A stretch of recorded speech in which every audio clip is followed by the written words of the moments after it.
Hello friends, তো শুরু করছি ক্লাস 6-এর সেট নাম্বার 13 র্যামার্টিন কোশ্চেন ব্যাংকের আমাদের থার্ড সেমেটিভ রেভলিউশনের পার্টটি। তো প্রথমে আছে আমাদের সিন। তো সিনের এখানে কেপলারের থেকে দেওয়া হয়েছে ওই, তো আমরা এটা পড়বো না, চলে যাব আমরা ডাইরেক্ট কোশ্চেন অ্যান্সার। নাম্বার এতে বলছে choose the correct alternative to compare the following sentence. Number 1, the speaker was at, এখানে যে বক্তা সে তখন কোথায় ছিল? স্পেস স্টেশনে। নাম্বার 2, কেপলার ওয়াজ, এখানে অপশন দেওয়া আছে 10, 12, 10, 20, 15, 25, তো তার তখন এজ ছিল 15। নাম্বার 3, হি ওয়াজ অ্যাকম্পেনিং হিজ, এখানে হবে ফাদার। নাম্বার বি বলছে রাইট ট্রু ফার্স্ট, তার সঙ্গে দিতে হবে স্টেটসম্যান, সাপোর্টিং স্টেটসম্যান। নাম্বার 1 বলছে Kepler's father was a very important person. কেপলারের বাবা খুব একজন গুরুত্বপূর্ণ ব্যক্তি ছিলেন। হ্যাঁ, উনি গুরুত্বপূর্ণ ব্যক্তি ছিলেন, তিনি ছিলেন চাঁদের গভর্নর। তাহলে সেক্ষেত্রে আমাদের অংশটি হবে ট্রু, আর আমাদের সাপোর্টিং স্টেটসমেন্টটি হবে my father is the governor of the moon. Number 2 বলছে কেপলার্স মাদার ওয়াজ অ্যালাইভ, কেপলারের মা জীবিত ছিল, এটা হবে ফলস, এবং এর সাপোর্টিং স্টেটসমেন্ট আসবে আমাদের my mother had been dead 5 years ago। তারপরে আমাদের সি নাম্বারে বলেছে কোশ্চেন অ্যান্সার।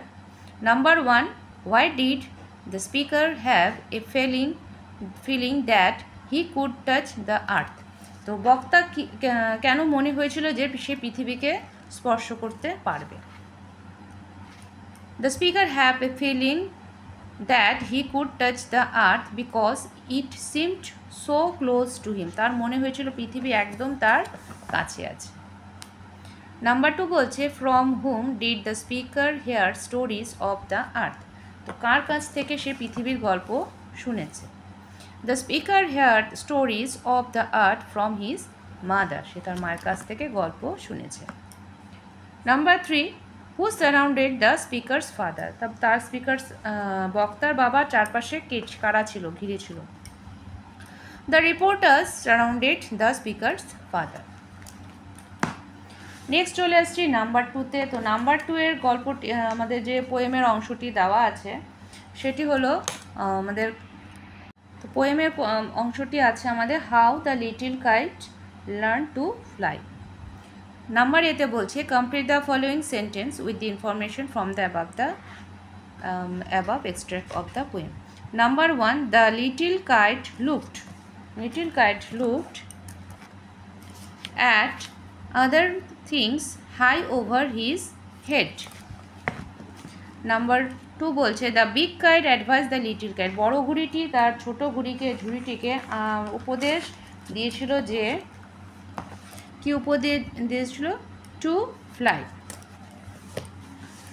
তো নাম্বার 3 বলছে the big kite move towards, big kite কোন দিকে সে ঘুরছিল? এটা হবে এখানে দেয়ার ট্র্যাঙ্কুইল স্কাই। নেক্সট নাম্বার বিতে বলছে আমাদের অ্যারেঞ্জ করতে বলছে স্টেটসমেন্টগুলো, কোনটা আগে হবে কোনটা পরে হবে। The little kite try to fly, প্রথম বলছে কি আমাদের ছোট ঘুড়িটি উঠতে চেষ্টা করেছিল, এটা হবে 4 number. The little kite through it would fall down, little kite মনে করেছিল সে পড়ে যেতে পারে, এটা হবে নাম্বার 1। এবং the big kite bed good bye to the little kite, বড় কাইটটি ছোট ঘুড়িটাকে গুড বাই বলেছিল, এটা হবে 3 number. The big kite told the little kite to fly, বড় ঘুড়ি ছোট ঘুড়িকে বলেছিল যে সে যেন ওড়ে, এটা হবে 2 নাম্বার। নাম্বার সি বলছে অ্যান্সার দ্য ফলোয়িং কোশ্চেন্স, আমাদের প্রশ্নের উত্তরগুলো দিতে হবে। নাম্বার 1, সি এর নাম্বার 1 বলছে why did the little kite shake, সে কেন কাঁপছিল, ছোট লিটল কাইট কেন কাঁপছিল? The little kite shook himself for flight, সে যে উঠছিল সেই ভয়ে সে কাঁপছিল। Number 2, what fear did the big kite have, বড় ঘুড়ির মধ্যে কি ভয় ছিল? তো বলছে the big kite fear that, সে কি ভয় পেয়েছে, that the little kite would never learn how to fly at all, বড় ঘুড়ি ভাবছিল যে ছোট ঘুড়ি কীভাবে উড়বে সে হয়তো সেটা আর জানতে পারবে না। নাম্বার 3 বলছে when did the little kite paper stir, কখন সেই ছোট ঘুড়িটির পেপার মানে কাগজটা উড়ছিল, এরকম কাঁপছিল।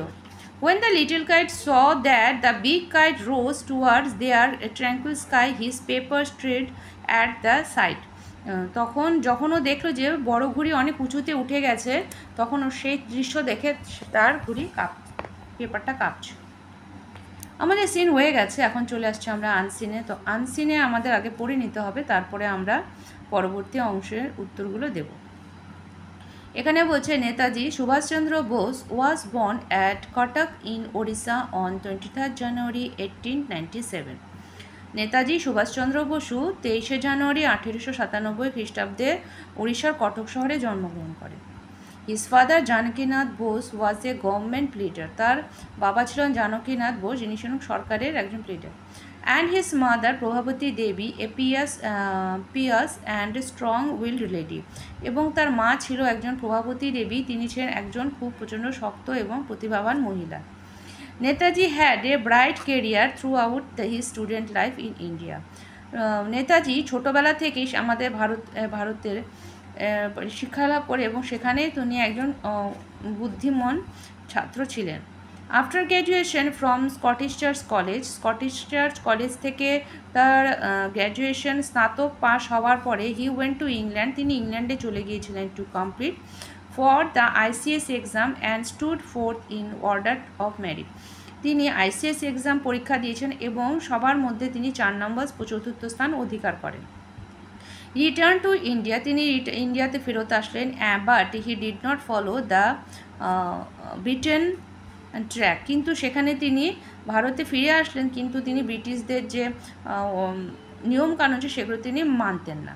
হি joined the freedom movement in 1921, so he became an eyesore to the British ruler. তিনি ফ্রিডম মুভমেন্ট মানে স্বাধীনতার আন্দোলনে 1921 সালে যোগদান করলেন এবং এর ফলে তিনি ব্রিটিশ শাসককর্তাদের খুব চোখে পড়ে গেলেন। They sent him to prison as many as 11 time, তারা তাকে 11 বার অন্তত বন্দি করেছিলেন। During the second world war Netaji left India in disguise, দ্বিতীয় বিশ্বযুদ্ধের সময় নেতাজি ছদ্মবেশে ভারত ছেড়ে দিয়েছিলেন। He form the Azad Hind Fauj in Japan, তিনি জাপানে গিয়ে আজাদ হিন্দ ফৌজ গঠন করেন। অ্যান্ড ফট এগেইনস্ট দ্য ব্রিটিশ রুলস, এবং ব্রিটিশদের বিরুদ্ধে উনি যুদ্ধ করেন। And came to Imphal in Manipur, but by irony of fate he had to retreat for the time. তারপরে তিনি চলে আসেন মণিপুরের ইম্ফলে। It is said that he died a plane crash, কিন্তু বলছে যে এখানে মণিপুরে যে উনি চলে আসেন তারপরে তার আর কোনো খোঁজ পাওয়া যায়নি, কিন্তু কি অনেকে বলেছে কি যে তার প্লেনটা ক্র্যাশ হয়ে যায়। But still it is matter of doubt, কিন্তু এটা এখনও সন্দেহ যে ডিবেট অ্যান্ড বলছে তর্কের মধ্যে আছে হোয়াট এভার কী ঘটেছিল সেই দিন। He remains immortal as a symbol of burning patriotism in our hearts forever, তিনি এখনও পর্যন্ত জ্বলন্ত এক স্বাধীনতা সংগ্রামী হিসাবে আমাদের সবার বুকের মধ্যে তিনি বিরাজমান করছেন, মানে অস্মরণীয় হয়ে আছেন।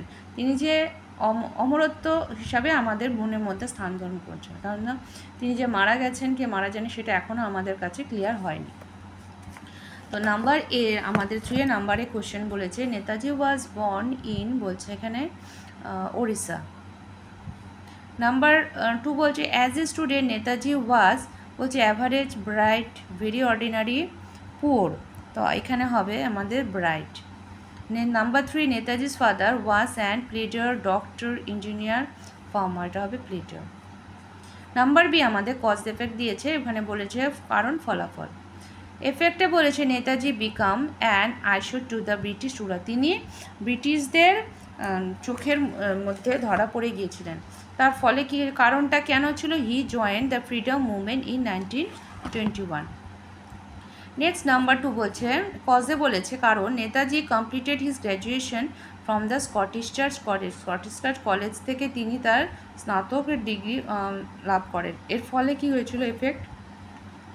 He went to England to complete for the ICS examination and stood forth in order of merit. Next number 3 বলছে এফেক্টে বলছে ইট is matter of doubt and debate. এটা এখনও সন্দেহ আছে এবং তর্কের মধ্যেও আছে। কারণটা কী হচ্ছে কি, Netaji died in a plane crash, Netaji plane ক্র্যাশে মারা গেছেন, এটা এখনও সন্দেহ আছে। নাম্বার 4 বলছে হি রিটার্ন টু ইন্ডিয়া, তিনি ভারতে ফেরত আসেন। ফলে কি হয়, he did not follow the Britain track, তিনি কিন্তু ব্রিটিশদের কোনো নিয়ম উনি ফলো করতেন না। নেক্সট নাম্বার সি বলছে কোশ্চেন অ্যান্সার দিয়েছে when did Netaji leave in India, Netaji কখন ভারত ছাড়েন? আমাদের উত্তর হবে Netaji lived during the second world war in disguise, তিনি দ্বিতীয় বিশ্বযুদ্ধের সময় ছদ্মবেশে ভারত ছাড়েন। Number 2 how do we remember Netaji, আমরা নেতাজিকে কিভাবে মনে রাখবো? তো হবে এখানে we remember Netaji as a symbol of burning patriotism. Number 3 বলছে why did Netaji form Azad Hind Fauj, কেন নেতাজি আজাদ হিন্দ ফৌজ গঠন করেছিলেন? Netaji formed Azad Hind Fauj to fight against the British ruler, ব্রিটিশদের বিরুদ্ধে যুদ্ধের জন্য তিনি আজাদ হিন্দ ফৌজ গঠন করেন। আমাদের আনসিন সিন পোর্শন হয়ে গেল, এখন আমরা চলে আসছি গ্রামার অ্যান্ড ভোকাবুলারি। তো গ্রামার অ্যান্ড ভোকাবুলারিতে বলছে fill in the blank with the correct form of the verb given, এখানে যে ব্র্যাকেটে ভার্বগুলো দেওয়া আছে এগুলো থেকে আমাদেরকে ঠিকঠাক করে বসাতে হবে। নাম্বার 1 দ্য বয়েজ, এখানে ড্যাশ প্লে আছে নাও, নাও মানে খেলছে, এখনও তারা খেলছে, তাহলে এটা হবে present continuous, the boys are playing.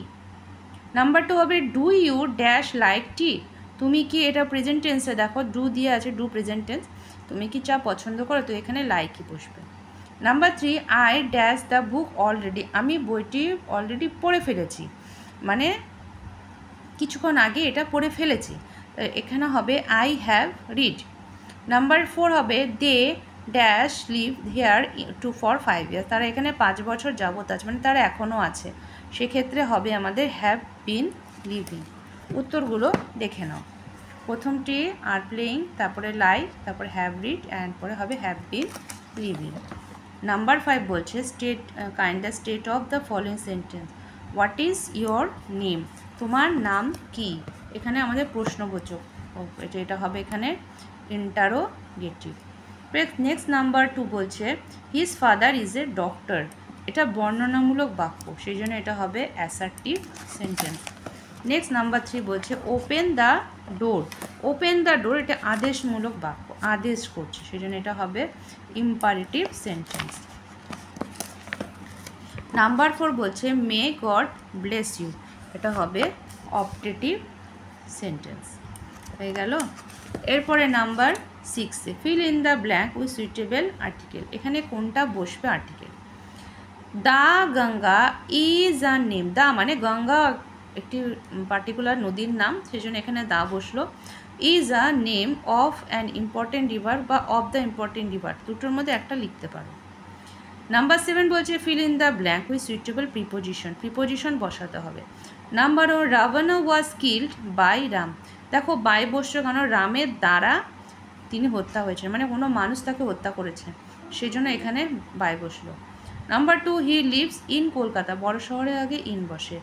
Number 3 she gets up at 6 AM, কোনো সময়ের আগে অ্যাট বসে, এখানে হবে বাই, তারপরে ইন, তারপরে অ্যাট। নেক্সট